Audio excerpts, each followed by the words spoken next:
Hey everybody, it's Comedex, and welcome back to another Pick 2 draft of Through the Omenpaths. This is the ranked draft format for the newest set, which is Through the Omenpaths, the Magic Arena in-universe equivalent of the paper Spider Man set. 4-player draft pods, picking 2 cards at a time. Strange, unique format here. With that spiel out of the way, let's get into the draft. We're just going to take 2 incredible white spells. We get a super good bomb rare with remarkable readings, as well as an efficient removal spell, so we can start deep into one color off of the first couple picks and be very, very happy. Also just taking the strongest card by far out of this pack. One thing to mention before I get into the future picks, this is a no face cam video today. I am a little bit ill, and I don't want to be blowing my nose on camera a million times, so I'm just going to be doing no face cam for now. All right, pick number 3 and 4 now. Serena Bargain Spinner is pretty absurd with remarkable readings, as she's going to be able to tutor it out, making the bomb rare twice as likely to be drawn, so that's pretty spectacular. Green-white is the strongest color pair, so if we're going for an off-color card outside of Serena, I think taking the green removal spell would be a great path to take. The other reason that I'd like to go that direction is that the other option that I prefer is like Scorpion Sting here, and Razorkin as my favorite other monocolored cards, and the awkward part about those is they are enemy colors to white. So there will be no black-white commons and uncommons, and there will be no red-white commons and uncommons in the set. Now there's rares we could open up that might be in those colors, but we're less likely to get more stuff to put into that deck. We could take Drix Interception, I guess, the counter spell, as blue-white is one of the supported color pairs. Alright, pick 3. So this is what, 5 and 6. We'll take the Principled Referee for sure, sticking very deep into white, trying to cut people off the color. And then just take a blue card, because again, we're quite locked into white. I think even if white is incredibly contested, when we have remarkable readings, Bargain Spinner, Sunstrike, and now a referee, we could just have our first 2 picks of pack 2 and 3 be 2 white spells, and then take no more white cards for the rest of the draft and still want to play that color. That's how powerful our white is right now. And it looks like blue-white is a pretty excellent spot to be, although Gallant Citizen still being here is a decent sign for green-white as well. But blue-white, we could get 2 cards for that archetype, the Aerialist and the Robotics Mastery out of this pack. There does seem to be a lot of blue here. I think I'm going to try to go towards blue-white, even though it is a weaker archetype than green-white. I think, not too much information to go on so far, but I do think it's more open in this pod, and we'll get better cards for it. Yep, Drix Interception wheeling around this late, but nothing else in green seen for the rest of the draft, so that looks like the correct color pair to try to push into here, although we did open an Alessos and Prass for that green-white strategy. We also got just a solid clone rare in blue, so we can play that, and a second Robotics Mastery seems fine. Bit expensive. We are pumping up on some high mana value stuff this way, but a powerful spell nonetheless. Great with Serena. Yeah, it looks like we're really looking for more interaction and cheap creatures on the curve at this point. 1, 2, 3, 4 blue spells, only 1 green right now. I don't think we try to pivot to Alessos here, but I could see, just because this is a 5-drop, I could see us not really wanting multiple copies for how expensive it is, so it's maybe not the craziest speculation to still go ahead and take that here. Okay, Hide Mundanity gives us a tutorable removal spell off of Serena, so that's definitely the pick. And then City Pigeon sticks to our colors in blue-white, while being a great card if we do end up in the green-white deck within web synergies. So I like that. Vexed Bots is very good in like the blue-black villains deck, but not really here. Same with Ozor. Ozor is almost definitely a cut. All right, get a Kumanoso to us, pick number 5 and 6. So neither of these two players are the blue-white deck, which is good. Means it's pretty likely we're the only blue-white player. There's only one player that might be outside of us.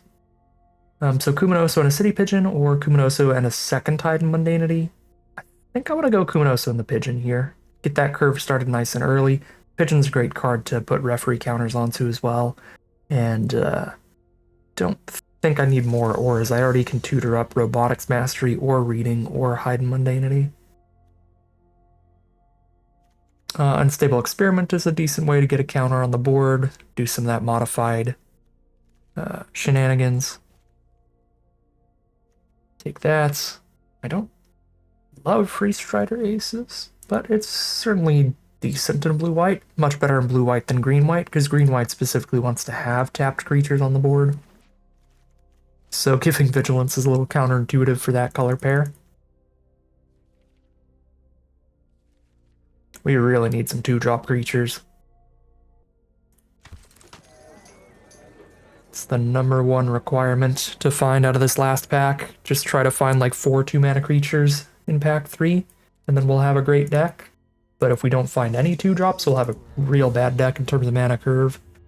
We opened an Aerialist. That's a slam dunk. Has to get picked. I accidentally clicked on Lizards as well. That doesn't matter. Probably Aerialist and Sudden Strike here. And Darvel's okay when we have double Pigeon. Certainly not exciting.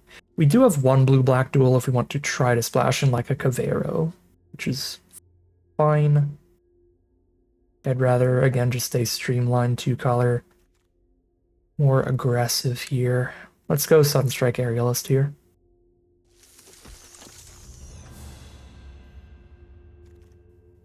Crime Scene Instructor is another 2-mana creature for us. Sadly, the only 2-mana creature. I mean, there is a Vexed Bots, but again, that's a 2-mana 1/1 flyer in blue-white. We have no other villains, unless I play Ozor, which is also quite bad without other villains. So definitely the Instructor. Then maybe Generous Betty Ray. Some modified life-linking shenanigans going on. Counter onto one of our flyers. Yeah, I mean, turn 2 Aerialist, turn 3 Generous Betty. Gets that Aerialist into the sky? Sure. 2-mana creatures? Gallant Citizen, that's going to be hard to cast when we're not specifically green-white. Being blue-white, we need to hit double white to play that on curve. But it's certainly much better than a 4-mana or 5-mana creature getting taken out of this pack.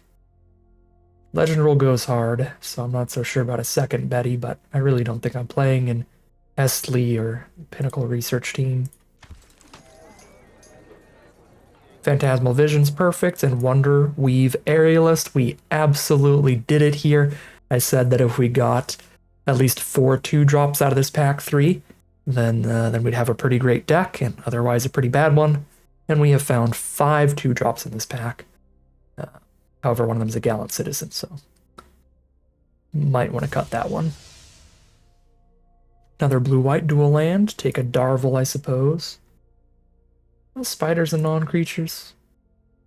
1 spider in the deck? Okay, yeah. I'm not going to play Oaks.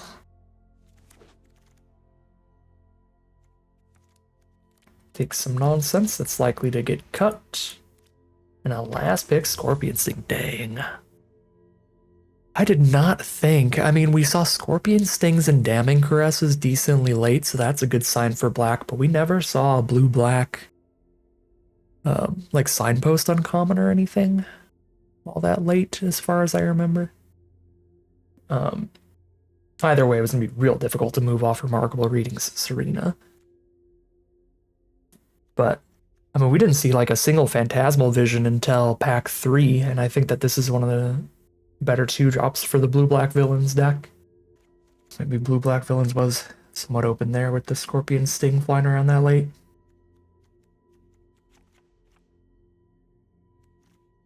"16 creatures and a Remarkable Readings." It's essentially 17. So I could cut 1 or 2 creatures here.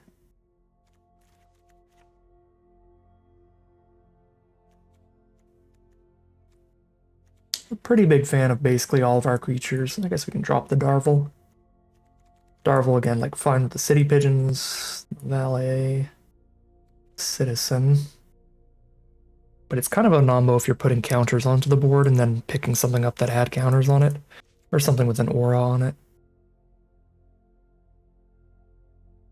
Drop these. One cut to go. I'm genuinely cutting like a Lost in Yara here. I feel like I don't have the craziest stuff to copy up.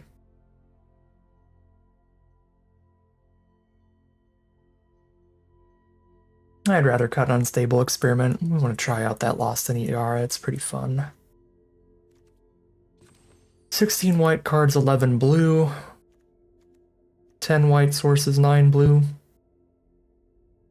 Yeah, Citizen could be a little difficult. Probably a later gameplay, but that's fine. Yeah, looks good to me. We'll call it a deck here, hop into the gameplay, see how this does. This is a really good hand if we draw lands. If we miss multiple land draws here, we could just die before we get to do stuff, but if we make it to 4 mana, this hand's insane. We draw a single land to get it to 3, and it's already quite good. Having a 2/4 Flying Vigilant, Phantasmal Vision. And luckily we did draw a land as our first draw of the game. Probably the best draw we could hit. Not only is it a land, it's a white source, so if we hit our double white spell, we cast that too. Very good turn 2 for our opponent. The Knife Trick with the reduced mana cost, as well as the Wekdu with the reduced mana cost. Have to play Crime Scene Instructor over Generous Betty, because Betty is very, very bad.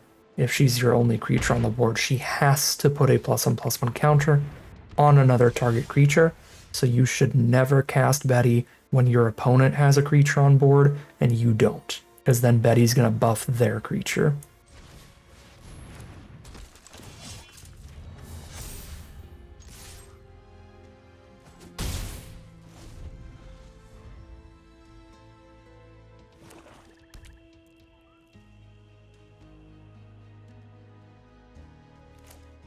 Alright, we did miss land draw 4, but that's fine. We still had Instructor into Betty for turn 3 and turn 4. I'm just going to buff their artifact creatures. Well, their non-creature artifacts, make them 3/3s. Interesting. We have hit land 4 here.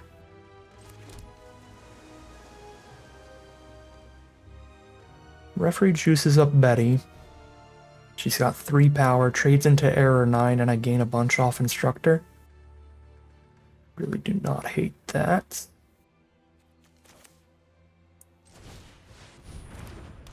And the Instructor's like getting really loaded up to move those counters around when that dies.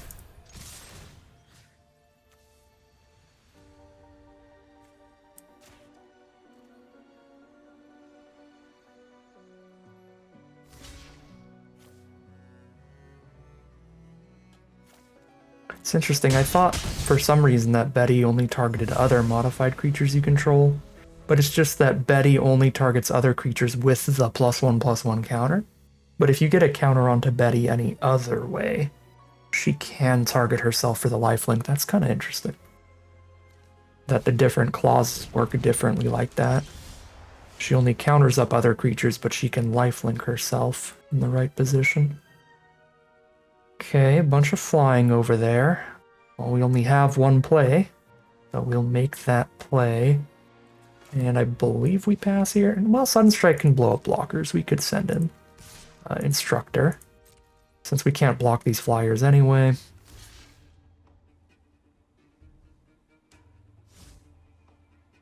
No blocks, good with me. Here's readings.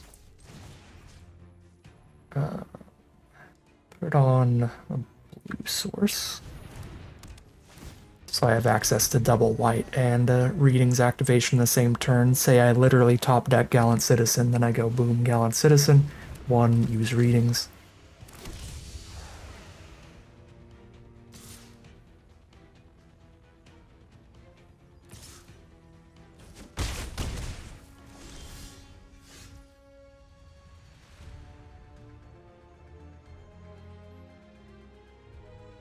Guess I'll die. Trade 5 3/3s for 4 mana.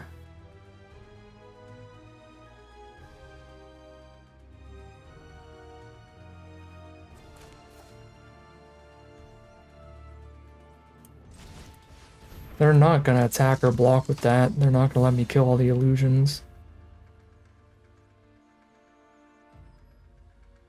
So I don't even know if there's a huge point in holding up Sunstrike.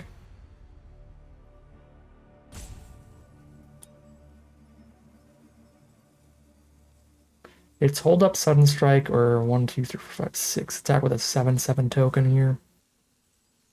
I mean, attacking with a 7/7 is just gonna kill one of their 3/3s, but still.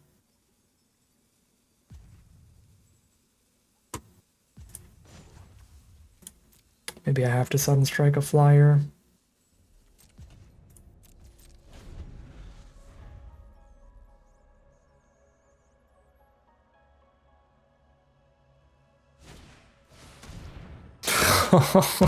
Okay. I'm going home.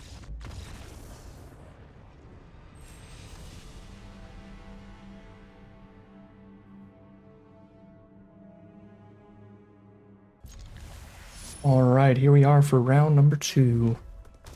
Which could be the final game. These pick 2 drafts are brutally fast. 4 wins or 2 losses. These things can end after only 2 games. Or even if they go incredibly well, they can end after only 4 games. On the positive side of things. So we'll see here. We're playing against green-red here. We've got a reasonable opener. It was a little high on lands initially, but decent draws so far, getting us another spell.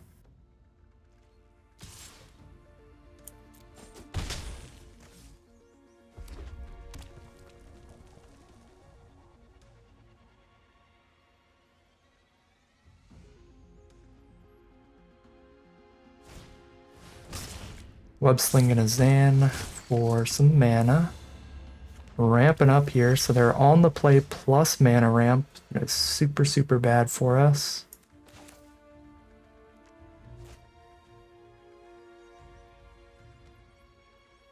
I don't think I can afford to just sit here and hold up a counterspell when I can Betty up the Aerialist. But I do have a Sudden Strike. So I can hold all my mana up, Sudden Strike at worst, counterspell something at best.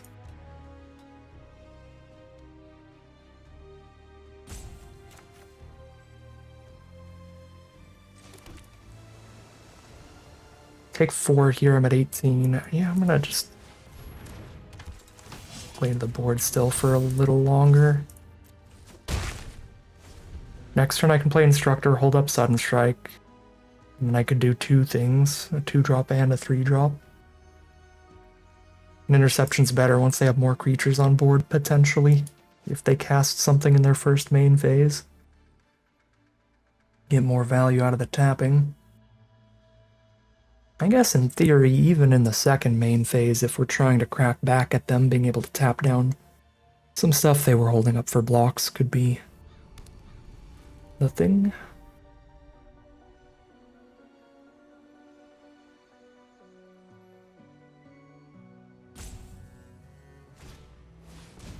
Okay, Arachnologist. They're still just setting up all their mana for whatever crazy plays they managed to draft. And they're chilling, so I think I'm just going to be chilling too. If they're just setting up the mana here, I'm just going to hold up Interception now. Because they have the mana for almost any bomb rare in the whole set now. But they have Arachnologist too. Yep. Counter that, tap the Zan.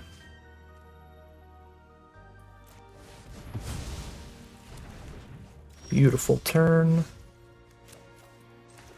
We are flooding a little bit, but that was a huge swing from Drick's Interception, so I think we're still doing fine regardless. But we'll see what else they have.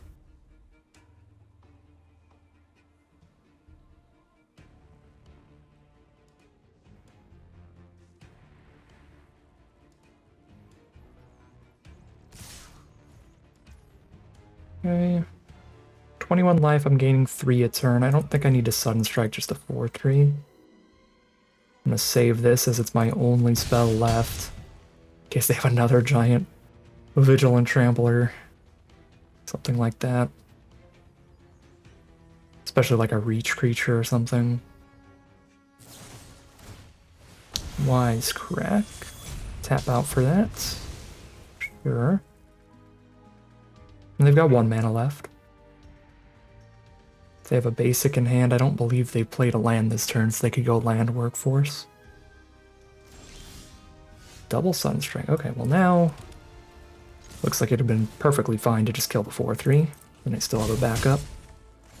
They're down to 5, and we're up to 17.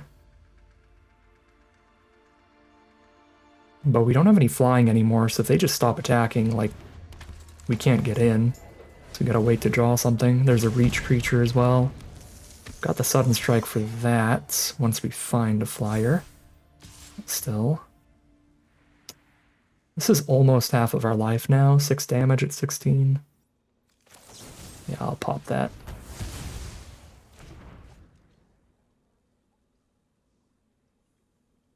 I could send both and then Sudden Strike the reach creature and take the trade with the Workforce. Gain a bit of life again. If I top deck a spell, I'm definitely happy to do that. If I hit another land, yeah. There's some risk, but they only have 1 card in their hand here. Keep that pressure on. Make sure flyers are like lethal topics. Oh, they're just gonna take the damage. Sure thing. Works too.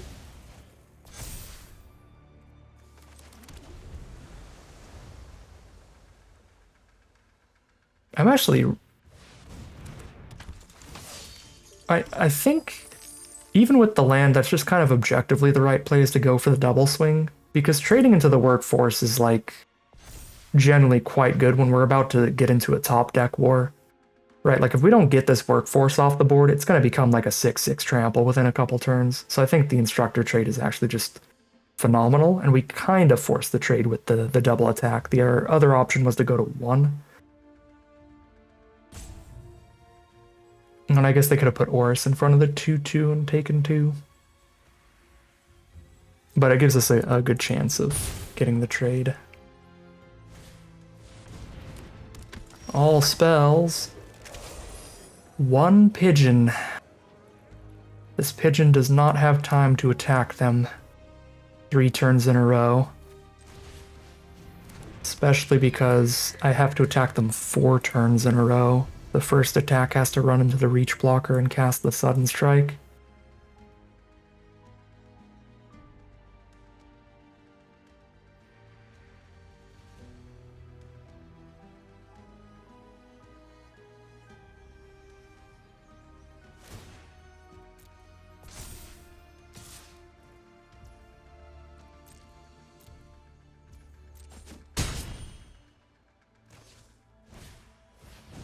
Oh, Jesus. Another Workforce off the top.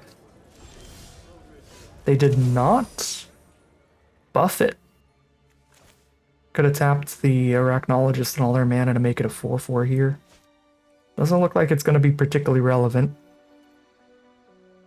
But I don't think there was really any reason not to make it a 4/4 there. Oh, I guess if they want to surveil. I guess that's arguable, but I still think bigger Trampler's probably better.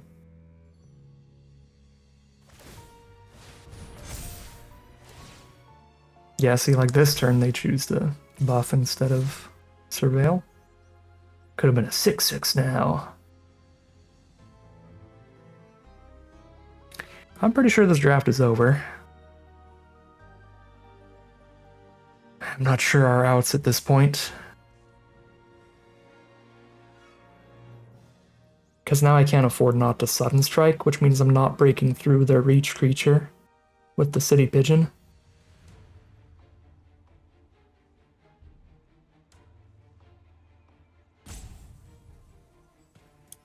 I guess I could do this. But then they just kill the City Pigeon.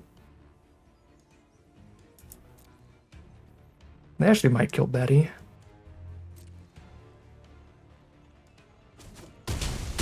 I need to top deck pure gold. You got me. Well, this has been our worst pick 2 draft run so far, sadly, but that is the prize structure of pick 2 draft for you. We got, like 3 3-2s in a row, then a 4-1, and now an 0-2, and you are out of it. That can just happen to you when you only have 2 losses of breathing room. If you just hit a little chunk of variance, get some rough games, it can be over immediately, even for a very solid deck. And I think this was a perfectly solid deck. Our first loss, we died to double Incredible Bomb Rare, and our second loss, we died to Mana Flood.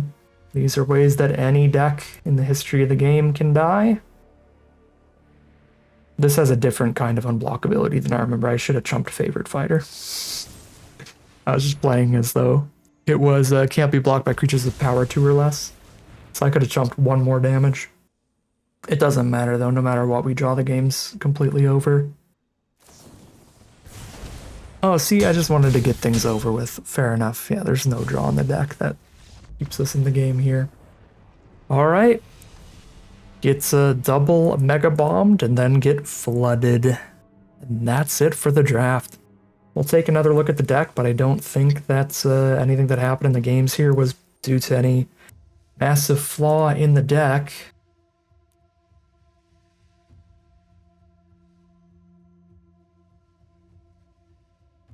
Yeah, this is a perfectly solid little blue-white modified deck here. Triple Aerialist to go with the Referee and the double Betty Ray to modify them. Even the Robotics Mastery, getting them in the sky. Experiment for a counter. Solid Mana Curve. Solid Mana Curve. Decent bit of interaction here. 2 Sudden Strike and Interception, a Hide and Mundanity, as well as the Bargain Spinner to tutor for Hide and Mundanity if we need to.